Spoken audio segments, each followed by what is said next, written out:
It's taken me a couple of decades, but I'm finally starting to make sense of the concept of God.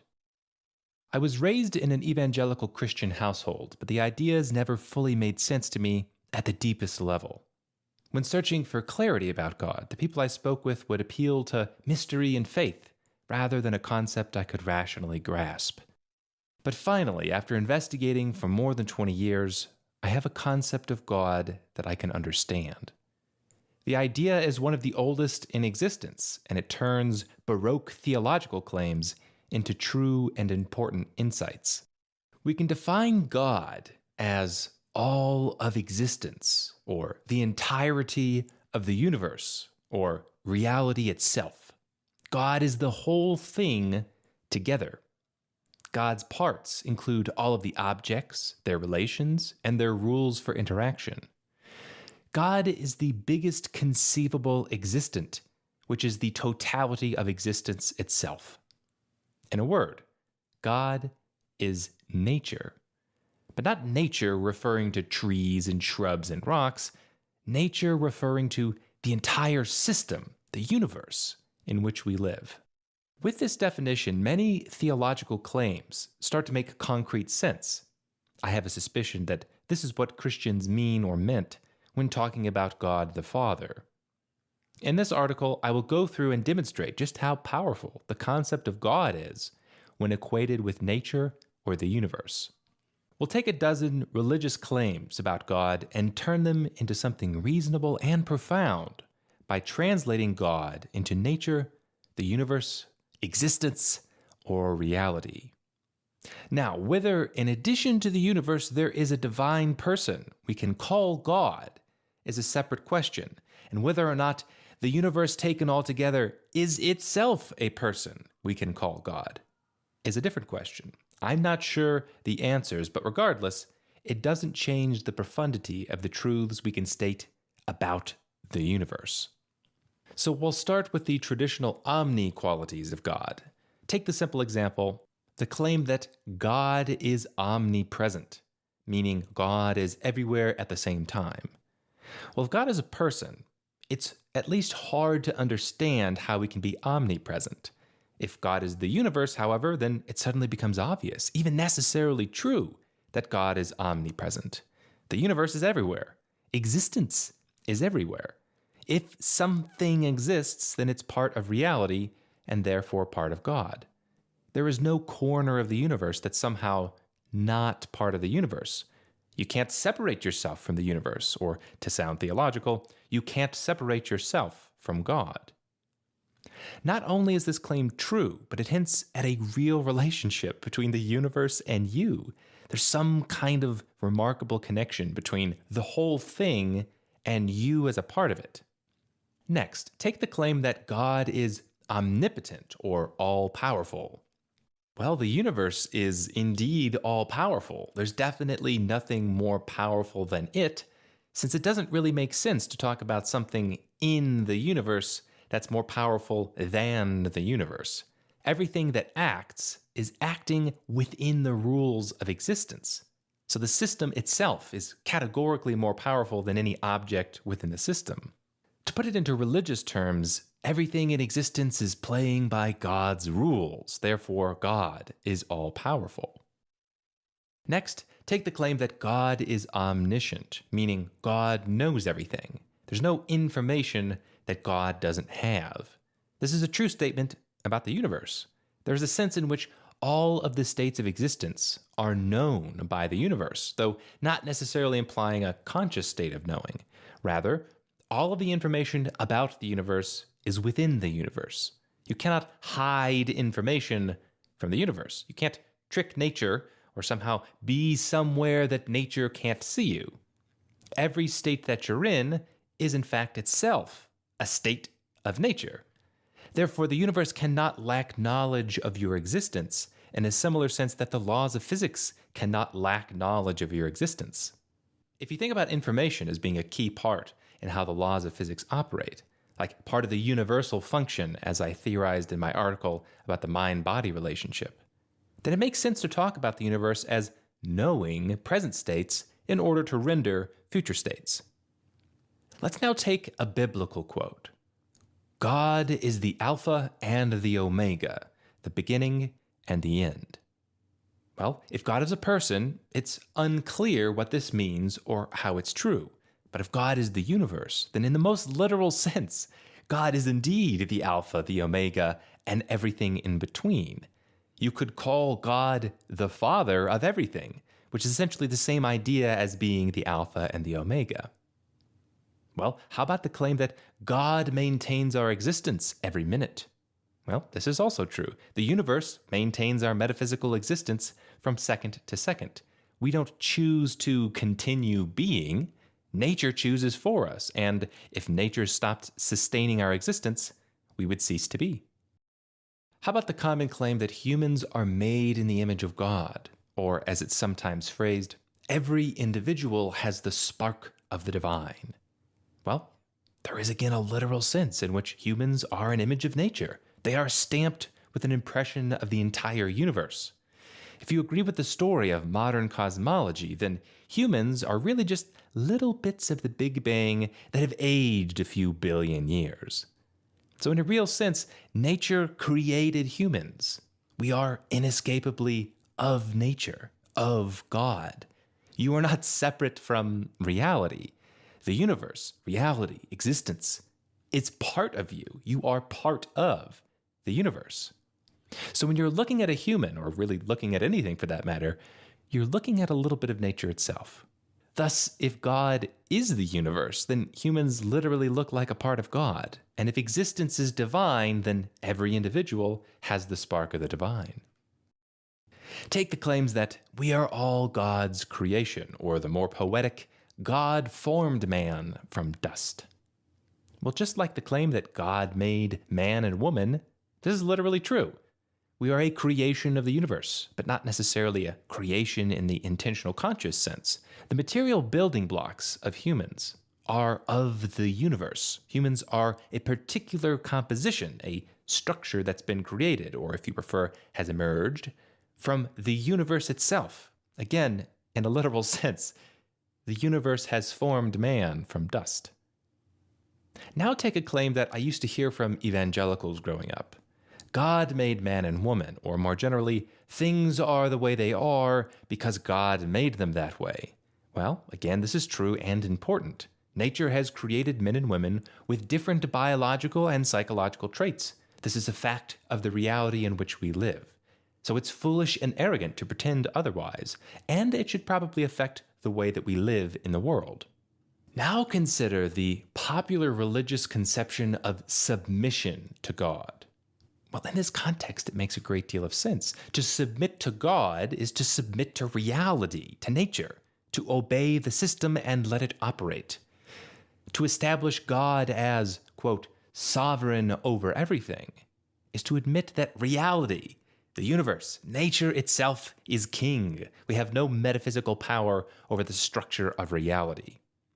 Looking at things from a universal perspective, there's a very real sense in which your life is not your own. It's God's. It's nature's. What happens in your life is not ultimately controlled by you, but by forces greater than yourself, outside of yourself.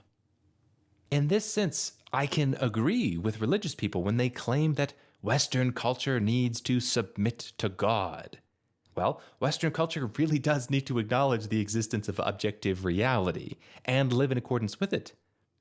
So perhaps when theologians say that humans should live by God's law, they're really saying that humans should not pretend they live in an alternative universe. They should live by the laws of nature and accept reality as it is.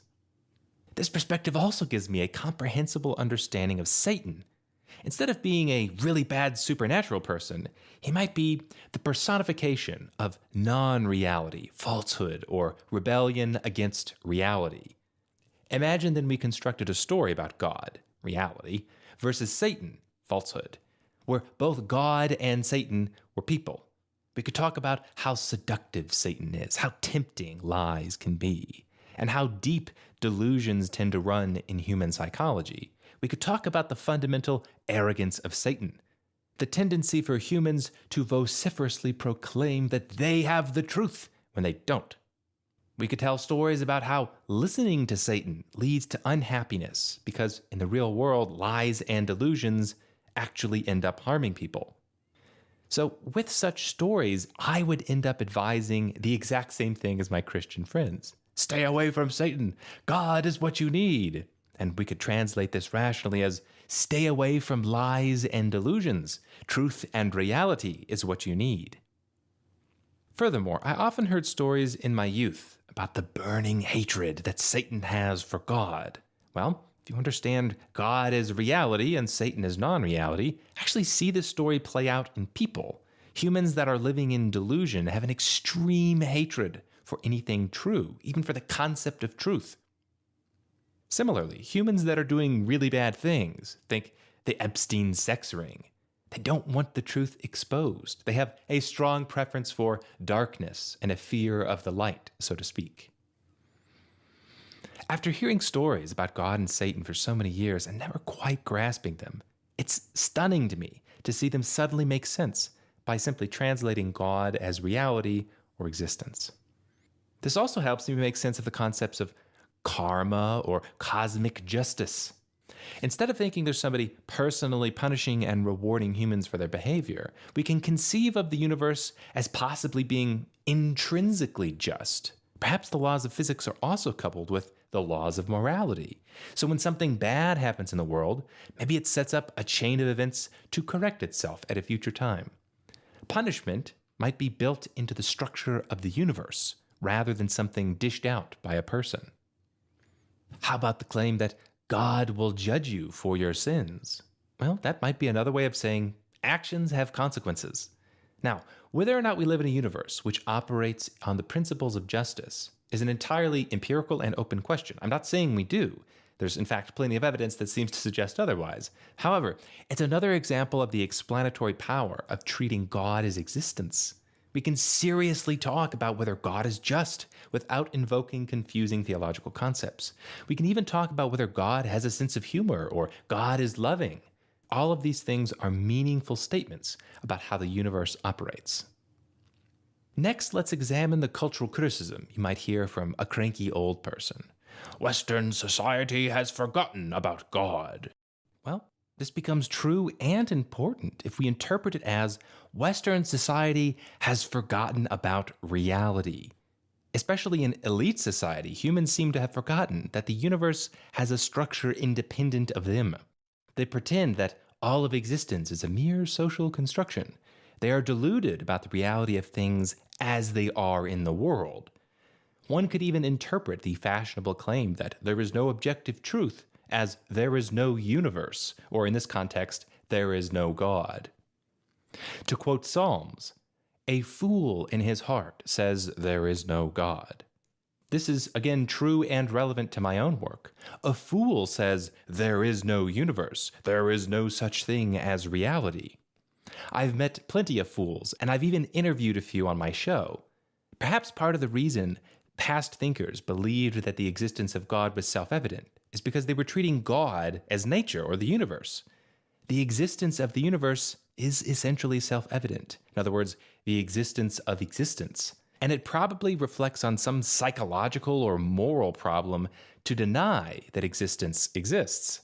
Now take the crotchety old person's condemnation of his teenage son's behavior. Don't rebel against God. It's actually sound advice if the old man is saying, don't rebel against nature. Rebelling against reality is vain and counterproductive. You might not like nature, but you'd better grow up and get over it. Nature is a particular way, and it won't change just because you don't like it. Instead of rebellion against God, I think it would be amazing to live in a society that worshipped God. In other words, a society in which truth and reality are sacred. Lying, for example, would be seen as seriously immoral. But at present, Western culture seems completely tolerant of lies and celebrates a myriad of human delusions. Now consider the wisdom of the proverb that the fear of the Lord is the beginning of wisdom. That's wise if we interpret it as the fear of nature is the beginning of wisdom. As somebody who's experienced chronic illness for about a decade, I can tell you this is true. All the pain, suffering, disease, and death comes from nature.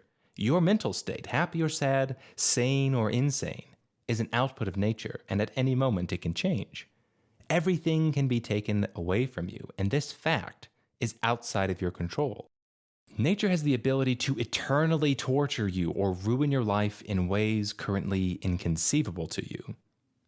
Next, consider the common practice of thanking God before a meal, or for your success in life, or for avoiding some tragedy. My old evangelical community thanked God with the belief that they were thanking a cosmically powerful person who was responsible for their well-being. But there's another way to understand giving thanks to God. In a literal sense, the universe has provided you with your meal. The universe was the ultimate cause of your professional success. The universe, forces external to you, were the reason that some particular tragedy was avoided, the reason that the cancer cleared up. If you have talents, wealth, or physical looks, the universe gave them to you. And as the saying goes, since the universe gives you everything, it can take everything away from you. A related phenomenon is religious people giving glory to God when they perform things at a high level. Say we're talking about music. Rather than merely celebrate some particular human's musical creation, it makes sense to celebrate the whole structure that gives rise to the existence of music in the first place. It's extraordinary that we live in a universe in which sound exists. Relatively speaking, the musician isn't actually doing that much. He's not creating music ex nihilo. He's creating music within the system provided to him. In this context, giving glory to God makes sense to me. These high performers often say things like, "There is a higher power working through me."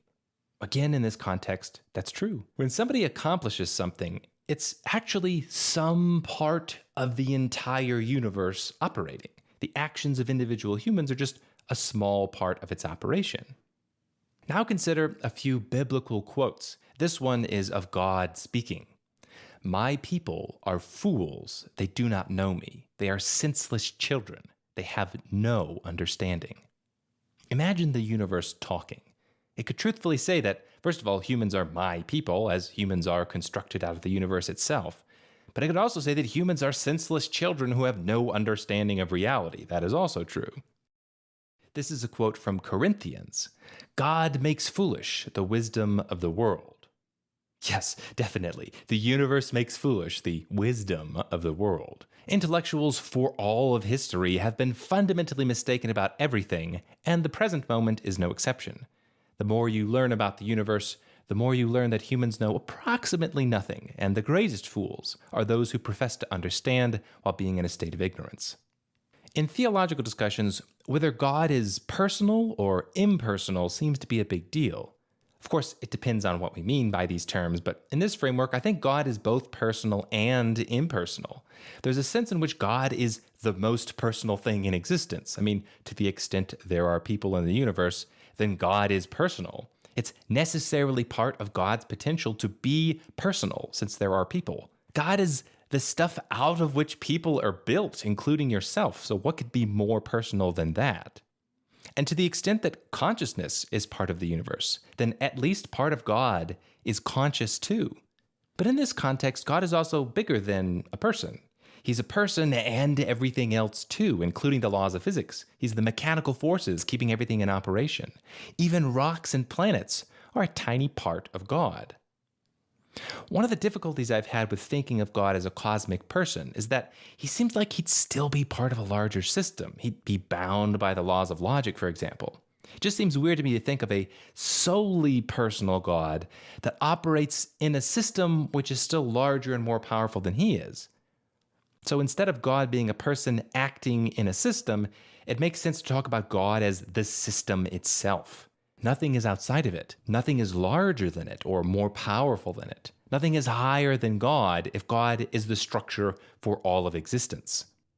That being said, we can also talk as if he has a kind of personality. We can meaningfully say, God wants you to have children. In reality, nature pushes organisms towards procreation. You could talk about nature having a purpose as new states and structures are continually coming into existence. The universe is constructed in such a way to generate living things that have the capacity to love. Wow, That is remarkable. It's staggering and absurd when you really think about it, whether or not you attribute this fact to a divine person or not. You can talk about God as having a will or a plan. When something happens, it was God's will. In other words, everything that happens is a kind of unfolding of the entire universe towards a future state, with all parts relating to one another. Any event is merely a step towards some future state, or a part of God's plan. Now, don't get me wrong. It might be possible that the entire universe is a person. Perhaps God is all of existence, and if you put all of existence together, you get a person. That would be remarkable indeed, and I don't want to rule it out. I just have a hard time making complete sense of it. So this article won't make a claim either way. Even if the universe is ultimately unified into a person, it doesn't change the various true things that we can say about it. This way of understanding God can also apply to lesser gods. Say we're talking about Greek or Roman gods. Suddenly, they make sense if they're understood as real abstract forces and patterns in the universe, rather than supernatural people.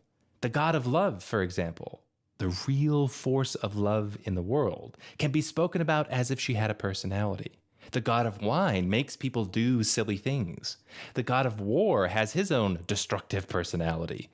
There's even a way of talking about the interplay between the god of wine and the god of war, as if the two gods speak to each other. As I'm sure there's a real connection in the universe between alcohol, violence, and war. We can suddenly make sense of the Greeks saying things like, the gods might strike you with madness. Well, that's another way of saying the universe, the many, many forces outside of your control, might strike you with madness. These gods should be feared. They are powerful and immortal. Humans can't kill them. So with this context, you can see how clever it is to build stories about the gods and their personalities, relationships among themselves, various marriages and children and partners, and about the relationship between the gods and human mortals. It makes sense to say that the gods don't care about the affairs of humans. A contemporary of mine might say something like the laws of nature don't care about the affairs of humans. Now, these lesser gods are different from the big god. Lesser gods are specific forces and patterns in reality. They themselves are deferent to the big god, the totality of reality itself.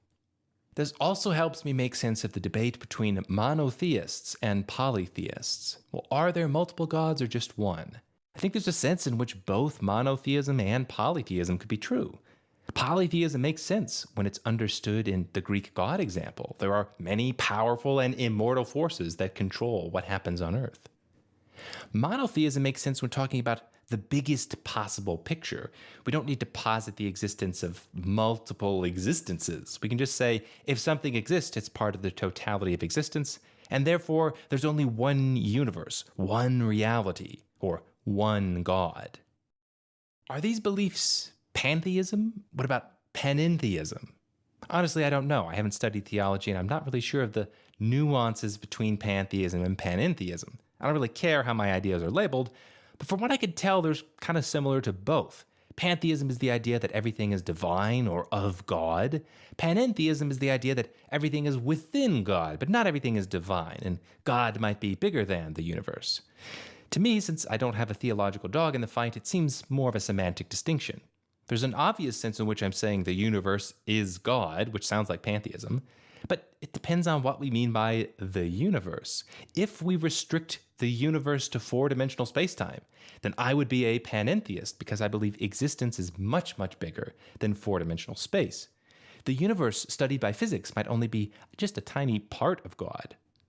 If, however, we treat the universe as all of existence in every form, then yeah, I would be a pantheist, since there couldn't be anything outside of existence in the biggest picture.